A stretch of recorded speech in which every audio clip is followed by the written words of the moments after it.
우리가 세상을 살아가다 보면 한 번쯤은 들어본 적이 있는 말이 있습니다. 은혜는 바위의 색이고 원수는 물의 색이라는 말입니다. 세상에서 특별히 이제 동양의 어르신들이 하던 이야기들인데 출처는 알 수 없지만 대부분의 인생의 선배들이 하는 이야기가 그렇습니다. 인생을 살아보니 은혜는 바위에 새겨서 잊지 않는 것이 중요하고 원수는 물에 새겨서 흘려보내는 것이 더 중요하다라는 이야기입니다. 문제는 인생을 살아가면서 사람들은 이 말에 정반대로 살아가고 있는 데 있습니다. 거저 받은 것은 금방 잊으면서 반대로 다른 사람들이 잘못한 것들은 가슴 깊이 새겨서 절대로 잊어버리지 않습니다. 생각하고 생각할수록 억울하고 분하고 용서하지 못하는 일이라 생각됩니다.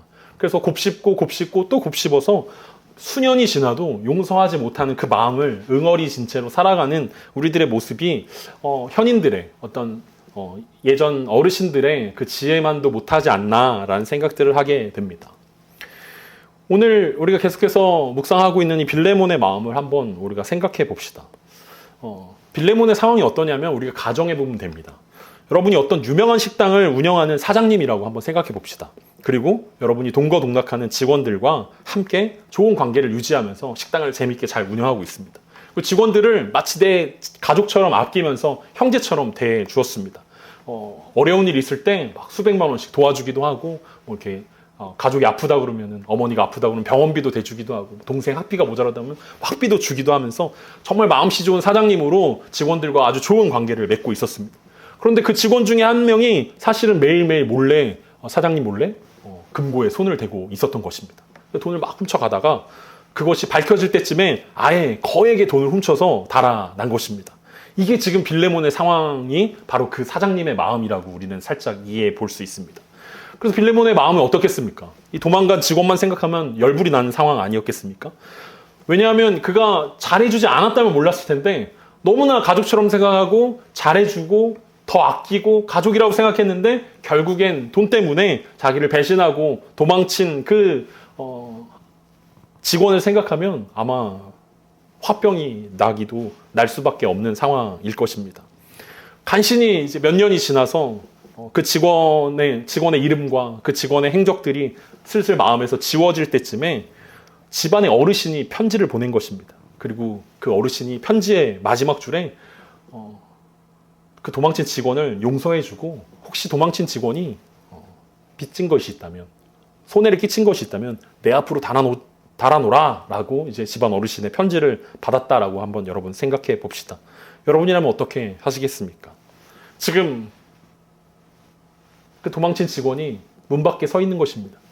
어르신의 편지를 그가 가져왔고 그 편지만 먼저 전달하고 문 밖에서 그 처분을 기다리고 있는 그 직원을 기다리고 있는 여러분이라면 여러분 문을 열어주시겠습니까? 아니면 그냥 돌려 보내시겠습니까? 그것도 아니면 불러다가 아주 그냥 혼찌검을 내시겠습니까? 이게 지금 빌레몬이 처해 있는 상황이라고 우리는 이해할 수 있습니다.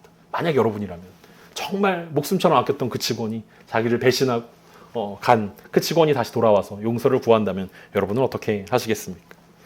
지금 바울은 빌레몬에게 오네시모가 잘못한 것은 물의 색이고 바울에게 받은 은혜는 가슴의 색이라고 말하고 있는 것입니다.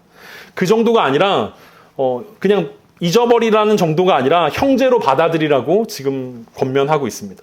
세상은 물에다가 원수를 물의 색이고 은혜를 가슴의 색이라고 말하는데 복음은 한 걸음 더 나아가서 원수를 물에 지우는 것에 끝나지 않고 그 원수를 형제로 가슴의 색이라고 명령하고 있는 것입니다. 이것이 세상을 바꾸는 하나님의 은혜라고 우리는 이해할 수 있습니다. 세상을 변화시키는 하나님의 방법이라고 이야기할 수 있습니다. 그냥 우리가 흔히 말하는 대로 눈에는 눈, 이에는 이 정도로 끝나는 것이 아니라 눈을 맞았는데 아껴주라는 것입니다. 이가 뽑혔는데 그 사람을 안아주라고 말씀하고 있는 것입니다. 하나님은 은혜로 사람들을 세우시고 그 은혜 받은 사람들을 통해서 세상을 바꾸어 가신다라는 그 놀라운 진리를 오늘 빌레몬서를 통해서 이 편지를 통해서 우리 가운데 말씀하고 있습니다. 우리가 상상해봤던 것처럼 그런 일들이 실제로 지금 빌레몬에게 일어나고 있습니다.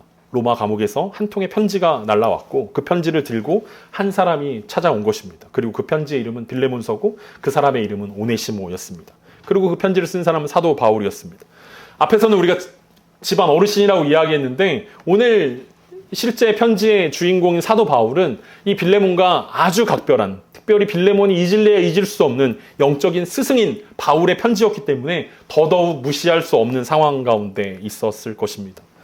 빌레몬의 상황에서 우리는 이 편지를 읽으면 빌레몬의 마음이 보일 것입니다. 그리고 바울의 마음으로 편지를 읽으면 바울이 얼마나 빌레몬과 이 오네시모를 중재하려고 노력했구나라는 마음들을 우리는 알 수 있을 것입니다. 오네시모의 마음으로 읽는다면 이 주인 앞에서 용서를 간구하고 있는 이 작아진 종의 마음도 우리는 느낄 수 있을 것입니다. 우리는 대부분 바울의 입장이나 빌레몬의 입장보다는 오네시모의 입장이 우리 가운데 더 편할 것입니다.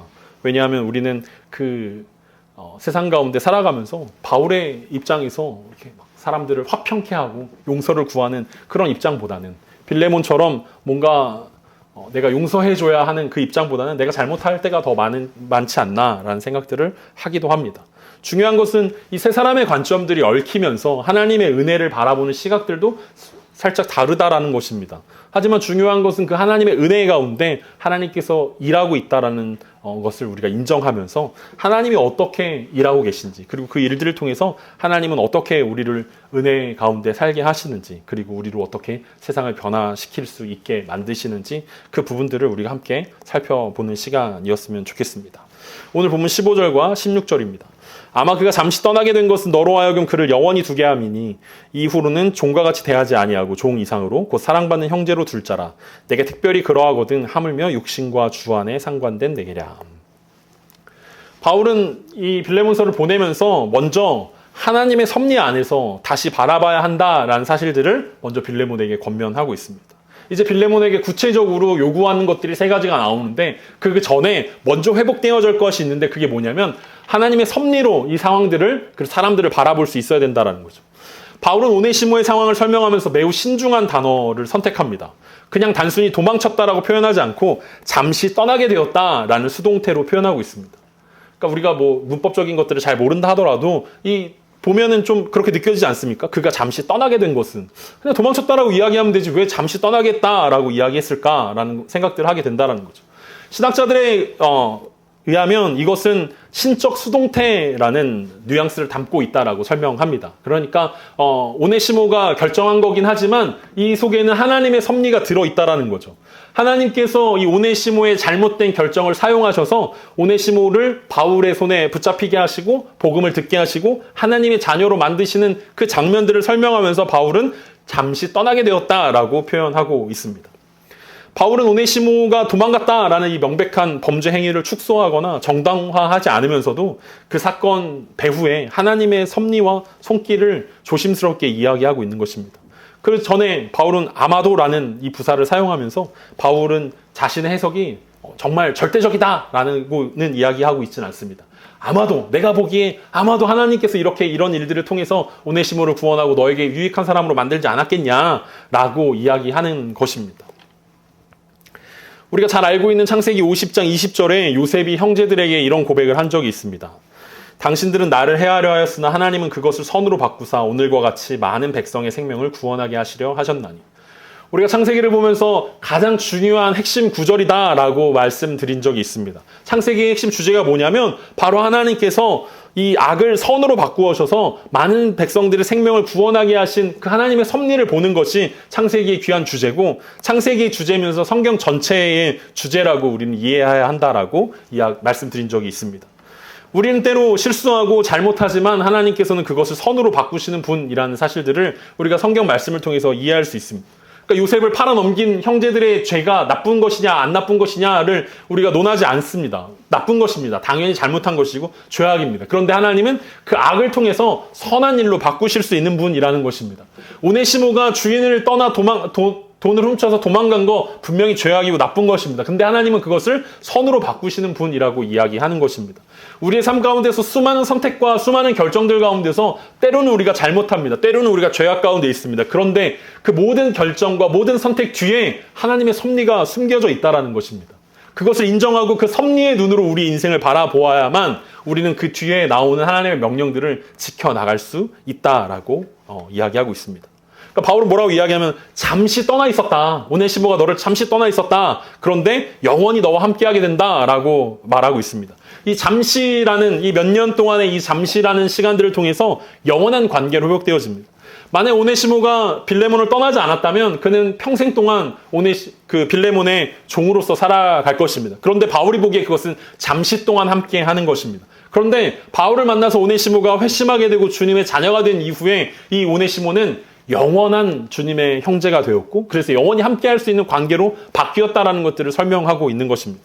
그러니까 단순히 육신의 관계에 지나지 않았던 그 관계가 이제는 영원한 영적인 관계로 바뀌었다. 그래서 바울이 이야기하는 것은 이후로는 종과 같이 되지 않고 종에서 뛰어나 사랑받는 형제로 두라라고 이야기하는 것입니다. 종이 아니라 이제 형제가 되었으니까 형제로 대접해라라고 말하고 있는 것입니다. 바울은 오네시모의 신분이 이렇게 종이었는데 이제 자유인이 되었다 이렇게 이야기하는 것이 아니라 영적인 정체성이 완전히 바뀌었기 때문에 이제 하나님 나라에서 우리는 한 가족이고 한 형제다라는 이야기들을 설명하고 있습니다. 바울은 이 본문을 보면서 많은 사람들이 왜 바울은 노예제도에 대해서 아무런 이야기를 하지 않았는가에 대해서 지적하는 오늘날의 사람들이 있습니다. 오늘날의 관심과 오늘날의 관점으로 바울을 이해하려고 하면 바울이 왜 노예제도를 인정하는 거지? 라는 의문에 빠질 수 있습니다. 근데 그때 당시의 상황과 그때 당시 사회 구조상에서 바울이 느낄 수 없었던 것들을 오늘날의 상식과 과학과 이런 것들을 통해서 우리가 재단할 수 없을 것입니다.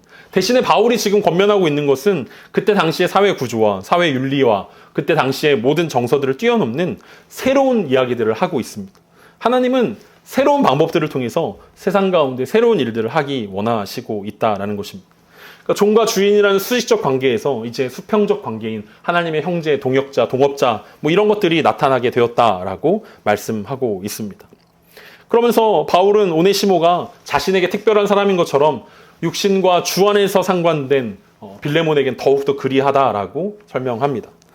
육신으로는 아마도 일상적인 주와 종의 관계, 주인과 종의 관계였지만 이제는 동업자라고 이야기할 수 있는 것입니다. 그러니까 바울과 함께 할 수 있는 시간보다 오네시모가 빌레몬과 함께 해야 할 날들이 훨씬 더 많다라고 이야기합니다. 그러면서 이제 하나님 나라를 위해서 오네시모와 빌레몬이 연합하여서 하나님 나라의 동업자가 되었다라는 이야기들을 하고 있는 것입니다. 이 이야기가 성경의 이야기냐, 성경의 이야기로 끝이 나냐라고 했을 때 오늘날에도 이 이야기가 이어지는 것들을 볼 수 있습니다. 초대교회, 한국의 초대교회 때 있었던 일입니다. 조덕삼 장로라는 분과 이자익 목사라는 분이 금산교회, 전북 김제에 있는 금산교회에 있었던 실제 이야기입니다. 전북 김제에서 대부호였던 조덕삼이라는 분이 집에서 종으로 일하던 이자익을 전도하게 됩니다. 그래서 두 사람이 나란히 세례를 받고 이제 금산교회를 출석하고 있었는데 첫 번째 장로를 선출하게 되었는데 뜻밖의 재산도 나이도 신앙의 연륜도 모든 면에서 앞섰던 주인 조덕삼이 아니라 그 집 머슴이었던 이자익이라는 분이 장로로 선출되었습니다. 이 당시 조선시대의 상식으로는 도저히 받아들일 수 없는 결과였습니다. 그러니까 어떤 교회에서는 어떻게 했냐면 아예 그 양반들, 주인들이 앉는 자리와 종이 앉는 자리를 아예 분리시켜가지고 양반들은 좀 앞쪽에 앉고 종들은 뒤에 앉게 하고 이런 사대주의적인 사대부의 그 마음들이 여전히 남아있는 그 시점이었는데 그때 이 조덕삼 장로님이 이렇게 이야기합니다. 그는 결과에 불복하거나 체면을 세우려 하지 않고 이렇게 말했습니다. 저희 집에서 일하고 있는 이자익은 저보다 신앙의 열의가 대단합니다. 나는 하나님의 뜻을 겸허히 받아들여 이자익 장로를 잘 받들고 더욱 교회를 잘 섬기겠습니다. 그는 여기서 멈추지 않았습니다. 그래서 자신의 머슴이었던 이자익을 장로 신학교에 학비 전액을 지원해서 보내게 되고 이 신학 공부를 마친 그 종이었던 이자익을 자신이 다니던 그 금산교회 담임 목사로 청빙하게 됩니다. 주인과 종의 관계가 완전히 바뀌게 되었다는 거예요. 종이었던 이 사람이 담임 목사가 돼가지고 그 교회에 부임하게 되고 이 조덕삼이라는 분은 그 교회 장로로 섬기게 되었다라는 이야기를 전해지고 있습니다. 그러니까 우리가 일반적으로 생각했을 때 내가 저 사람보다 뛰어난데 내가 저 사람보다 학식이 뛰어났고 뭐 재산이 더 많고 뭔가 내세울 게 많은데 라는 이야기들을 하지만 사실은 하나님 앞에서 하나님께서 세우시는 하나님께서 이끌어 가시는 그 결과들에 순종하면서 그것이 영적인 어떤 주님 안에서의 결과들로 나타날 수 있다라는 이야기들을 하고 있습니다. 그래서 오늘 빌레몬서 1장 16절에서 종에서 뛰어나 곧 사랑받는 형제로 둘 자라라는 말씀이 관념적인 어떤 성경의 이야기가 아니라 실제 사회적인 현상으로 나타날 수 있다는 것들을 보여주고 있다는 것입니다. 실제 초대 한국 교회에서는 이런 일들이 많이 나타났습니다. 백정이었던, 그리고 종이었던, 사회적으로 멸시와 천대를 받던 그런 사람들이 신앙적으로 훨씬 더 탁월한 사람들이 되어서 양반들을, 그리고 더 학문이 뛰어나다라고 생각했던 그 사람들을, 선비들을 가리키고 그것을 지도했던 그런 부분들이 많이 나타났다는 것입니다. 그리고 사람들은 겸손하게 그 가르침에 순종했던 모습들을 보여주고 있습니다. 바울이 빌레몬에게 요구한 것은 단지 오네시모를 미워하지 않는 소극적인 용서가 아니라 그의 신분과 무관하게 그를 형제로, 심지어 필요하다면 자신보다 높이고 섬길 수 있는 적극적인 사랑을 원했던 것입니다. 그리고 그것이 하나님의 사랑이고 하나님의 은혜라고 이야기합니다. 믿음의 공동체라고 이야기할 때 우리는 세상의 서열을 이야기하는 것은 아닙니다. 세상의 부와 명예와 권력이 교회 공동체 안에서 여전히 무기가 되어지고 여전히 자랑거리가 되어진다면 우리는 하나님의 은혜를 더 이상 자랑할 수 없게 되어질 것입니다. 아니, 하나님의 은혜를 자랑한다라고 이야기하면서 하나님의 은혜 때문에 내가 이런 권력을 갖게 되었습니다. 하나님의 은혜 때문에 내가 이런 부를 갖게 되었습니다. 하나님의 은혜 때문에 내가 이런 미모를 갖게 되었습니다. 라고 이야기한다면 사실은 하나님의 은혜를 자랑하는 것이 아니라 세상의 것들을 자랑하고 있다는 것을 우리는 생각해 볼 수 있습니다. 그러면서 바울은 이제 세 가지 부탁을 합니다. 이제 바울은 본격적으로 빌레몬에게 세 가지 부탁을 합니다. 첫 번째 부탁은 17절입니다. 그러므로 내가 나를 동역자로 알지인데 그를 영접하기를 내게 하듯하고. 바울은 이 편지를 통해서 첫 번째로 원하는 것을 이렇게 이야기합니다. 오네시모를 나를 영접하듯 그를 영접하라 라고 권면하고 있습니다. 그가 나를 동역자로 알지인데, 네가 나를 만약에 동역자로 안다면 그도 똑같이 동역자로 알고 영접하라고 이야기하는 것입니다. 우리 동역자라는 말은 우리가 앞에서 계속 이야기했던 것처럼 이 코이노니아라는 말에서 나왔던 것인데, 삶과 사역과 은혜를 함께 나누는 사람, 그리고 동업자라고 살펴본 적이 있습니다. 바울의 논리는 이렇습니다. 네가 나를 그런 깊은 사귐의 동반자로, 동업자로 여긴다면 오네시모를 영접하되 나 자신, 나 바울과 같이 영접하라 라고 이야기합니다. 바울은 자신이 가지고 있는 신뢰와 명예와 권위를 오네시모에게 더 씌워줍니다. 도망친 이 종에게 더 씌워주고 있습니다. 우리가 이것을 보면 예수 그리스도의 그 마음이 생각나지 않습니까? 예수님이 우리를 구원했다라고 이야기하는 것은 예수님의 십자가의 공로를 우리에게 더 씌워주는 것입니다. 그래서 하나님이 우리를 보면서 우리의 어떠함, 우리의 공로, 우리의 어떤 자질 이런 것들을 보는 게 아니라 예수님을 보면서 예수님을 영접하듯이 우리를 영접하는 것이 예수님의 십자가의 은혜라고 이야기한다면 바울이 지금 빌레몬에게 요구하는 것이 그렇습니다. 빌레몬을 보면서 오네시모를 보면서 오네시모를 보지 말고 나를 봐달라는 거예요. 내가 신뢰하고 있는 내 명예, 그리고 내가 너에게 했던 그것을 보면서 오네시모를 그렇게 대해달라라고 이야기하고 있습니다. 우리가 그리스도 안에 있다라는 것은 하나님께서 우리를 그리스도를 영접하듯이 우리를 영접하신다라는 것들을 의미하고 있습니다. 그래서 이 빌레몬서에 예수님의 그 십자가의 은혜의 부분들이 한 구절도 나오지 않지만 우리는 이 구절을 통해서 예수 그리스도의 십자가의 은혜를 생각해 볼 수 있습니다. 우리의 죄를 감추시기 위해서 하나님의 십자가의 은혜를 우리 가운데 부어주시고 우리를 새로운 사람으로 덧입혀주신 하나님의 은혜를 이야기하는 것입니다. 자신처럼 영접하라는 첫 번째 명령에 이어서 바울은 두 번째 명령을 합니다. 18절과 19절입니다.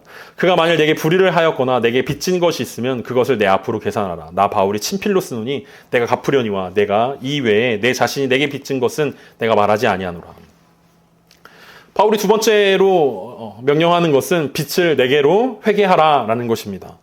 이 구절은 빌레몬서에서 불의를 하였거나 오네시모가 실제로 잘못을 저질렀다라는 이야기들을 이야기하고 있는 것입니다. 바울은 오네시모의 죄를 부인하거나 그냥 유야무야하자라고 이야기하는 것이 아닙니다. 빚진 것이 있으면 오네시모가 도망가면서 빌레몬의 재산을 훔치거나 재산상의 손해를 끼쳤다면 그것을 자신이 갚아주겠다라고 이야기합니다. 이것을 내게로 회개하라라는 것은 장부에 기입하다라는 뜻입니다. 그러니까 한마디로 이야기하면 내 장부에 달아놔라고 이야기하는 것입니다. 그러니까 바울의 장부가 있다면 가상의 이야기겠지만 가상의 바울의 장부에 오네시모의 모든 빚을 자기 것으로 달아놓으라고 이야기합니다.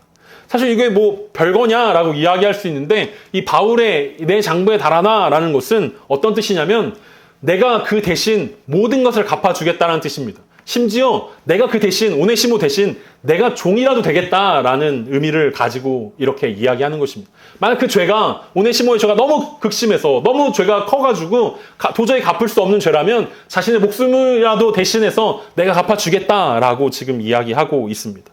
그러면서 바울은 자신이 친필로 이 글을 쓰고 있다라고 서명까지 합니다. 그러니까 보통 이제 그 편지를 쓸 때 대필자가 있습니다. 젊은 사람들이 쓰지 않겠습니까? 나이 든 사람들은 작게 글씨를 못 쓰니까 대필자가 있는데 바울은 이 글씨만큼은 자신의 친필로 썼다라고 이야기합니다. 왜냐하면 서명에 해당하기 때문에 그렇습니다. 나 바울은 친필로 이 글을 쓴다. 내가 보증한다. 내가 반드시 갚겠다. 내가 반드시 종이 되어서라도 이 오네시모의 빚을 갚을 테니 나에게 계산하고 내 장부에 달아놓으라 라고 이야기하고 있습니다. 전적으로 자신이 그 모든 죄값을 짊어지겠다라고 서명하고 있습니다. 이것이 앞에서 이야기했던 십자가의 대속의 원리를 우리 가운데 보여주는 예화일 것입니다.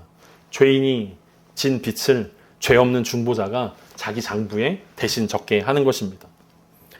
예수님께서 우리 죄를 대신해서 죽으셨다라는 것은 바로 이 장부의 작업을 하셨다라는 의미입니다. 그냥 예수님이 우리를 구원하셨어. 십자가에서 우리를 위해서 죽으셨어. 그래서 모든 것이 깨끗해졌어. 이 뜻이 아니라 예수님은 십자가에서 우리의 죄값을 대신 지는 일들을 하셨다라고 이야기할 수 있습니다. 그래서 예수님의 이 말들을 우리가 바라보면 갈라디아서 3장 13절과 14절에 이런 말씀이 있습니다. 그리스도께서 우리를 위하여 저주를 받은 바 되사 율법의 저주에서 우리를 속량하셨으니 기록된 바 나무에 달린 자마다 저주 아래에 있는 자라 하였습니다. 이는 그리스도 예수 안에서 아브라함의 복이 이방인에게 미치게 하고 또 우리로 하여금 믿음으로 말미암아 성령의 약속을 받게 하려 함이라. 오네시모가 받아야 하는 그 빚, 오네시모가 갚아야 하는 그 빚을 바울이 대신 갚아준다라는 것은 예수님께서 우리가 받아야 할 저주를 대신 받으셨다라는 이야기를 대신하고 있는 이야기입니다. 그래서 바울이 왜 이런 이야기를 하냐면 바울 자신이 예수님께서 내 빚을 대신 갚아주셨다는 것들을 깨닫고 그 은혜에 감사하며 평생을 살아가기로 했기 때문에 이것이 복음의 너무나 자연스러운 반응이다라는 것을 빌레몬에게 설명하고 있는 것입니다. 그는 실제로 손해를 인정하고 그 손해를 자신이 대신 갚겠다라고 구체적으로 법적으로 서약하고 있습니다. 진정한 용서는 종종 값을 요구합니다. 왜 우리가 그 성당에 가서 고해성사란 걸 하면 그 신부님이 죄값을 정해주지 않습니까? 당신은 나 이런 큰 죄를 지었으니까 뭐 일주일 금식하십시오. 뭐 매일 뭐 기도하도록 하십시오. 뭐 이렇게 죄값을 정해주고 그걸 하면은 용서받는다라고 이야기합니다. 근데 사실 그것은 하나님과 우리 사이의 관계를 회복하는 일들이지 실제로 우리의 죄의 당사자인 사람과 해결되어지지 않는다면 그것은 헛된 용서일 수 있고 헛된 화해일 수 있습니다. 마치 그 범죄자들이 재판장에게 열심히 반성문을 써가지고 자신의 죄값을 좀 낮추려는, 자신의 형량을 낮추려는 행동이 우리가 하나님 사이에서 우리가 용서를 구하고 우리 죄를 회개한다라고 이야기하는 것과 마찬가지일 것입니다. 그래서 어떨 때는 우리가 실제로 죄값을 치러야 할 것입니다. 누군가를 용서하려면 그 진 빚을 값없이 없애는 것이 아니라 우리 자신이 그 값을 조용히 짊어져야 하는 것입니다. 근데 바울이 했던 것은 그 죄값을 내가 대신 받겠다라고 이야기하고 있습니다. 그러면서 뭐라고 이야기하면 내가 이외에 내 자신으로 내게 빚진 것을 내가 말하지 아니하노라. 그러니까 바울은 뭐라고 이야기하면 빌레몬 너도 나에게 빚지지 않았냐. 근데 내가 그 빚을 제대로 갚지 않을 거야. 받지 않을 거야. 없는 셈 칠 거야. 내가 그것을 너에게 요구하지 않을 거야. 그러니까 너도 그렇게 오네시모에게 요구하지 마라고 말하고 있습니다.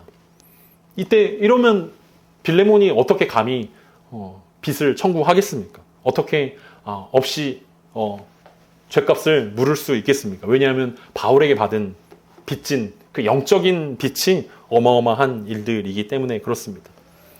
바울은 빌레몬을 궁지에 몰아넣기 위해서 술책을 벌인 것이 아니라 마태복음 18장에 나오는 1만 달란트 빚진 자의 비유를 우리 가운데 생각나게 합니다. 1만 달란트 탕감받은 사람이 100데나리온 빚진 동료를 용서하지 못했던 이상한 이야기들을 우리가 보면서 그게 말이 돼? 1만 달란트를 용서받았는데 왜 100데나리온 용서 못해? 라는 것처럼 바울은 자신의 1만 달란트를 용서받았기 때문에 오네시모를 용서하는 거 어렵지 않다라는 이야기를 하는 것이고 빌레몬도 마찬가지로 우리가 1만 달란트를 빚진 용서받은 사람처럼 100데나리온 같은 거 우리가 중요하게 생각하지 말아야 된다라는 이야기들을 하고 있습니다. 누군가 우리에게 잘못했을 때 우리는 그 잘못의 크기를 가늠합니다. 이거는 이 정도 보상을 받아야 되는 거야. 얘는 도저히 같이 갈 수 없어. 우리는 손절합니다. 그리고 우리는 이 사람들을 도저히 바라볼 수 없다라고 이야기합니다. 그런데 하나님은 그것을 은혜로 갚으라고 이야기하고 있습니다. 제 인생 영화를 꼽자면 2000년에 개봉했던 페이 포워드라는 영화가 있습니다. 우리나라 말로는 아름다운 세상을 위하여라는 제목을 가지고 있는데 그게 제 인생 영화입니다. 기회가 되신다면 여러분도 한번 보셨으면 좋겠습니다. 이제 한 중학생이 있는데 학교 선생님이 이런 문제를 냅니다.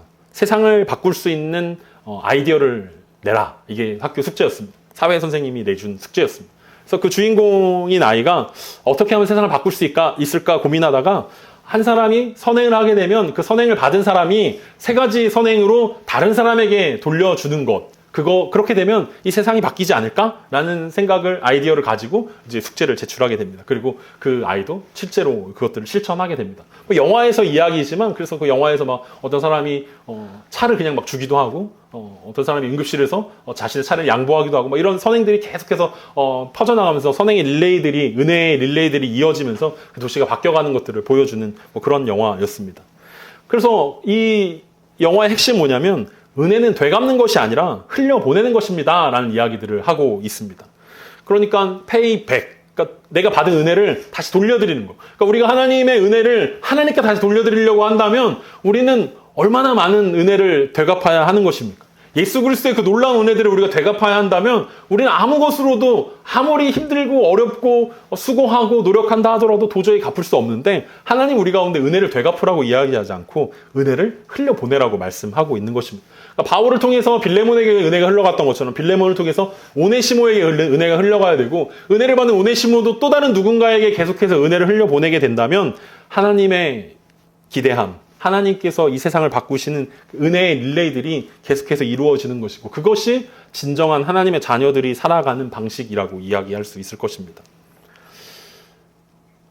바울은 빌레몬에게 자신의 빚을 갚으라고 이야기하지 않습니다. 그리고 빌레몬도 아마 오네시모에게 그렇게 이야기할 것입니다. 그리고 계속해서 그 은혜들은 주변에게 흘러가게 될 것입니다. 하나님이 세상을 바꾸시는 방법은 바로 그 은혜들을 통해서입니다. 하나님은 오네시모를 향해 돌려주라라고 이야기하지 않고 사람들에게 흘려보내라고 이야기합니다. 빌레몬이 너에게 흘려보낸다면 너도 다른 사람들에게 흘려보내라고 이야기합니다.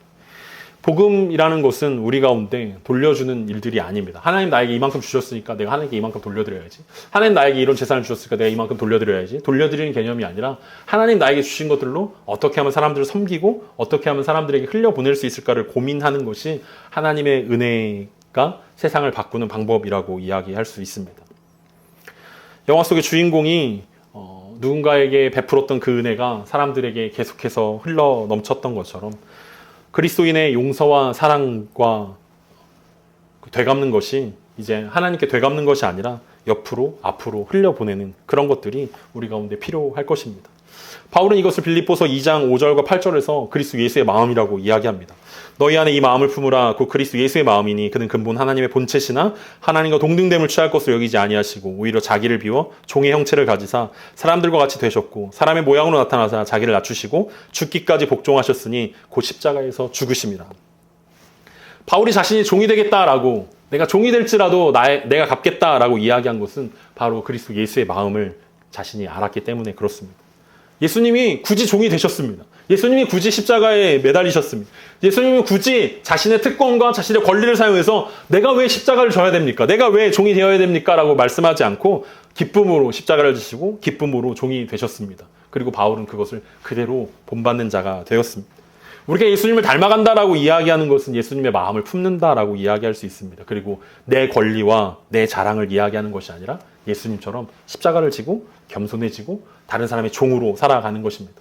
누군 섬김 받을 줄 몰라? 라고 이야기하는 것이 아니라 내가 더 섬기겠습니다. 내가 더 낮아지겠습니다.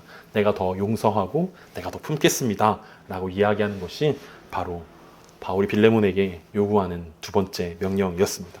마지막 세 번째 명령은 20절입니다. 오 형제여 나로 주 안에서 너로 말미암아 기쁨을 얻게 하고 내 마음이 그리스도 안에서 평안하게 하라. 바울은 마지막으로 기쁨과 평안을 내게 있게 하라라는 애정 어린 호소로 이 단락을 마무리하고 있습니다. 기쁨을 얻게 해라. 그리고 평안을 얻게 해라. 빌레몬의 순종을 통해서 바울은 기쁨을 얻게 되고 평안을 얻게 될 것입니다. 오네시모라는 이름의 뜻처럼 바울이 유익을 얻게 될 것입니다. 그리고 그가 유익을 얻었던 것처럼 많은 사람들에게 유익을 얻고 평안을 주는 사람이 될 것입니다. 빌레몬의 평소 모든 성도들을 그렇게 평안하게 기쁨과 평안을 주는 사람이었다면 이제 바울에게도 그러할 것이고 바울에게 그러했던 것처럼 많은 사람들에게 빌레몬은 은혜를 흘려보내면서 기쁨과 평안을 주는 사람으로 바뀌게 되어진다라고 이야기할 수 있습니다. 오네시모는 자기를 죽일 수도 있는 옛 주인에게 돌아가야 했습니다. 빌레몬은 자신에게 손해를 끼치고 도망갔던 종을 형제로 받아들여야 했습니다. 둘 다 자연스럽지 못한 일들입니다. 세상적으로는 세상의 법칙을 반대하는 입장에 있습니다. 그러나 바울은 자신이 받았던 은혜들을 나누면서 이것이 하나님 나라의 법칙이고 하나님 나라의 은혜라고 이야기하고 있습니다. 오늘 세상을 살아가면서 우리들 가운데도 많은 깨어진 관계들이 있을 것입니다. 그리고 그 깨어진 관계들 가운데 우리가 해야 되는 것들이 있다면 은혜를 이렇게 흘려보내는, 세상의 방식으로 복수하고 세상의 방식으로 죗값을 묻고 세상의 방식으로 그들 가운데 책임을 묻는 것이 아니라 그리스도의 방식으로, 그리스도의 마음으로 그들을 품고 그들에게 은혜를 베푸는 것, 그것이 오늘 우리 가운데 요구하는 하나님의 세 번째 명령일 것입니다. 말씀을 마무리하겠습니다.